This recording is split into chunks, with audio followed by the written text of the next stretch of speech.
बिस्मिल्लाहिर्रहमानिर्रहीम।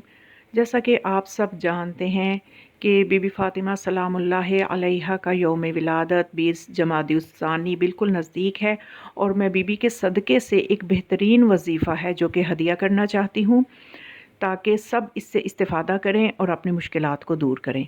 बीमारियों को दूर करने के लिए मासूमीन की तरफ से एक बहुत ही कीमती वजीफ़ा है जो शेख शहीद रहमतुल्लाह अलैह ने नक़ल किया है। फरमाते हैं कि अगर कोई बीमार हो तो वो अपने पास एक बर्तन में गंदुम रखे और एक बर्तन में पानी ले ले और पानी के ऊपर 40 मरतबा सूरत फ़ातिहा पढ़े और फिर वो गंदुम जो है वो पानी जो है वो अपने ऊपर छिड़क ले और वो गंदुम जो है वो किसी गरीब को दे दे और उस गरीब को देते हुए ये कहे कि वो उसकी बीमारी से शिफा याबी के लिए दुआ करे। तो ये वो वजीफ़ा है कि जिससे हतमन बीमारी से शिफा मिल जाती है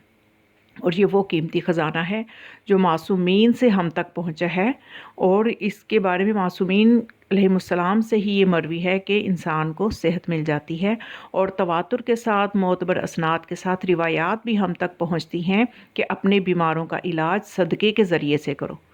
तो सदक़े के ज़रिए से इलाज करने से इंसान हस्पतालों की ठोकरें खाने से, डॉक्टरों के आगे जाके वहाँ पे परेशान होने के बजाय इंसान अगर अपनी बीमारियों का इलाज सदक़े और दुआ से करे तो इससे बेहतर कोई हल नहीं है और इनकी शिफा की ज़मानत ख़ुद खुदा ने ली है। और खुदा से हम देखते हैं कि जब कुरान में खुदा फरमाता है कि वो आयत मौजूद है, इज़ा मरिज़्तु फ़हुव यशफ़ीन, कि जब भी मैं मरीज़ होता हूँ शिफ़ा अल्लाह की तरफ से ही होती है और दवा में भी शिफ़ा अल्लाह की तरफ से ही, उसके हुक्म से ही आती है। तो उस अल्लाह से जब हम इस तरह सदका दे के जब दुआ करेंगे तो वो अल्लाह उस दिए हुए सदक़े को कबूल करते हुए भी शिफ़ा देने पे क़ादिर है।